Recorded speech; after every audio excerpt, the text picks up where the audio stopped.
It's Sam here, and I wanted to talk to you guys about something that came out today that piqued my interest, and that is the new re-recording of Old Forest's first album. First released back in 1999, which is now re-recorded in 2019, and finally released for us today in 2020. So Old Forest have actually gone back and re-recorded their album Into the Old Forest, and they've released it again today as Back Into the Old Forest. This is something that I actually found out about this morning. I just found out about it and it kind of piqued my interest, and the whole day today I've kind of been listening to the re-recorded version and comparing it against the original and kind of, coming up with some opinions about it. And also some kind of interesting logical points that I thought it would be interesting to talk about with you guys and see what you think about it.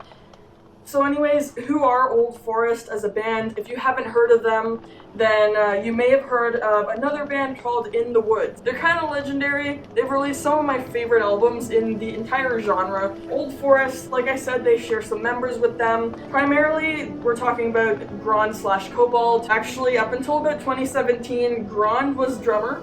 Cobalt was on synths and vocals, but they're actually the same person. Grond and Cobalt, whenever I mention either of those names, that's actually the same person doing all of those roles.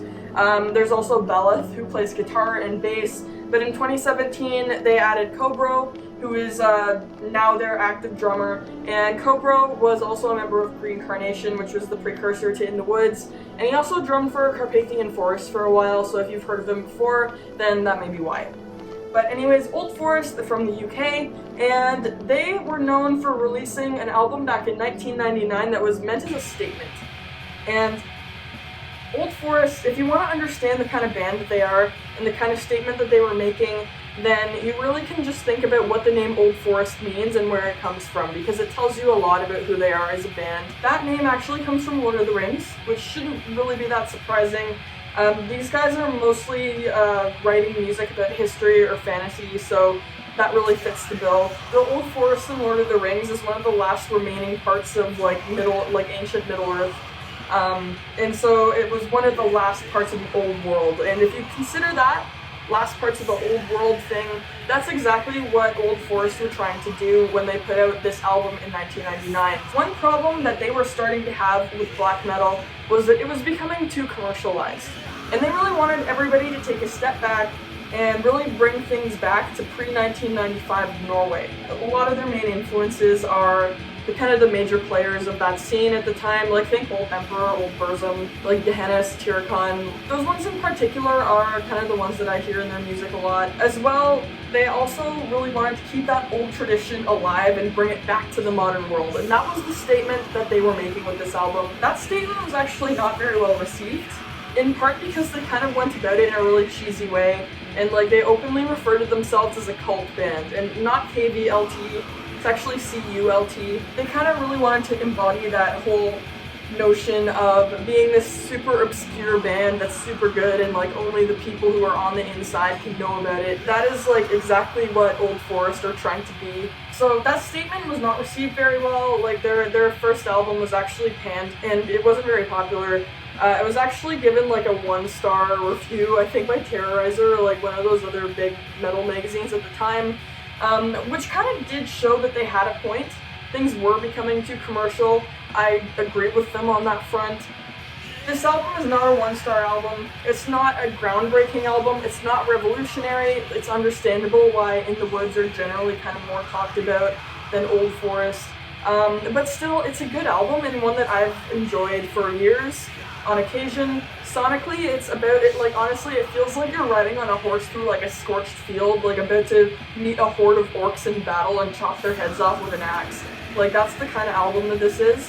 But it's not done in a cheesy way. It's not overly symphonic.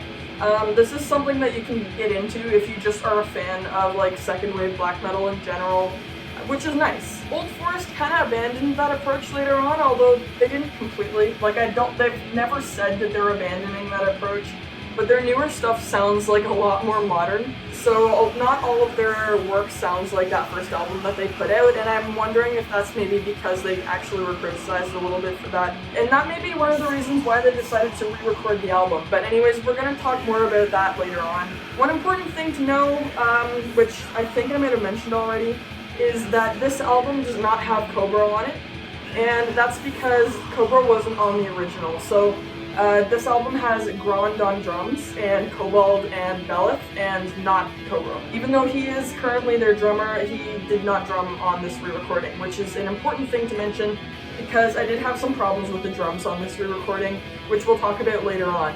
The other important thing here, the reason this is different than the original album, is that they've cleaned up the production a bit. Which, like I kind of alluded to earlier, I find that a weird decision. This album was meant to be that statement of kind of like, let's bring it back to the old days when things were dirtier and grittier and less commercial, and it seems kind of weird that they've now gone back and re-recorded that album in a way that's much more polished and kind of cleaned up and more presentable for the average listener. Not that it's a massive difference, it's not like super clean, it's just generally kind of polished up a little bit. Honestly, I don't have a lot of complaints, like I like the way it sounds, but I do find it loses a lot of that kind of gritty edginess that the original had, which I found contributed so much to the atmosphere of the album. As far as it compares to the last couple albums that they've put out, it sounds a lot more similar production-wise to those ones than it does to the original. One big difference that I noticed is also in the musicianship as well, and it's specifically in the drums, because they don't have Cobra on drums on this album, they have Grand, and the drums in the original were so much tighter than on this re-recording. I don't know if Grand's out of practice, I don't know what it is, but honestly, let's compare, actually. Let's just listen to the last couple of seconds of like Death in the Cemetery, because that's where I find this most obvious, so check this out.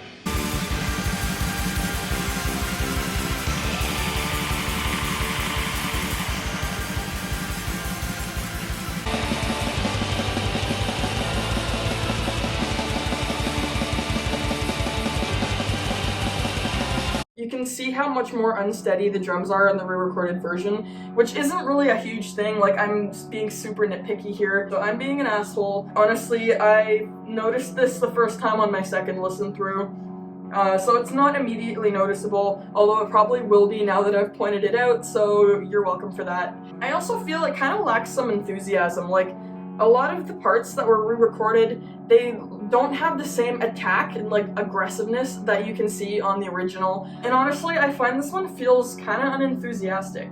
That mostly doesn't change the album. Like I said, that's like a super nitpicky detail, but there is one part of the album that I do find this changes a lot. That's the last track, which has become the Gods of War. There are parts on the re-recorded version where I would almost say that that song is kind of upbeat, and it's not that they're playing it differently, like they're not playing the notes differently, it's just that the way that they're playing it, it doesn't have that same attack, it doesn't have that same grittiness and aggression and the enthusiasm that I loved about it on the original. It changes the feel of the song quite a bit, but that may be just because I'm too familiar with the original. It might not be something that you really care about depending on how picky you are as a listener. The other thing is that this re-recorded version is now available on streaming services like Apple Music and Spotify, and that's great for the listener, but at the same time, like, I mean, not that I'd ever want to criticize a band for, like, doing what they can to have their music available to the public, but, like, this is a band that defines themselves as being a cult band, like we talked about earlier, so it seems kind of weird. Like, they haven't made the original recording available on those services, and yet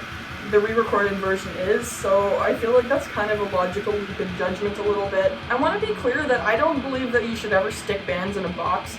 Like, I feel that bands should be able to creatively do whatever the hell they want, so I'm not really a kind of person that wants to criticize a band for experimenting, but I do find this kind of weird. Like, it's a weird decision just because the album was meant to be like this gem of the underground, and a lot of what they've done to re-record this album is like stuff that has made it more accessible, and like I said, putting it on Apple Music and Spotify, really cleaning up the production a bit.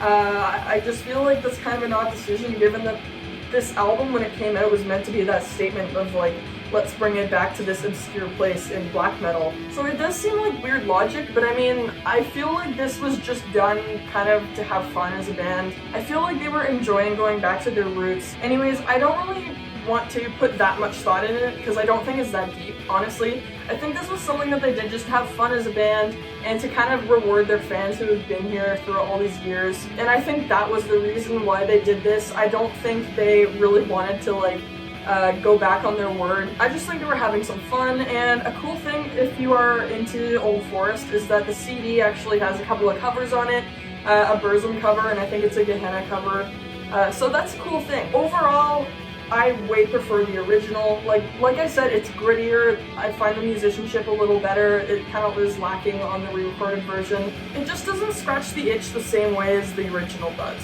So my final verdict is that I recommend this for fans, but if this is your first time hearing the album, then I highly recommend that you go and listen to the original instead of listening to this one. Otherwise, it's not something I would say is like a necessary thing to listen to. There's really no reason for you to go back and listen to that unless you're like a really big fan of the band.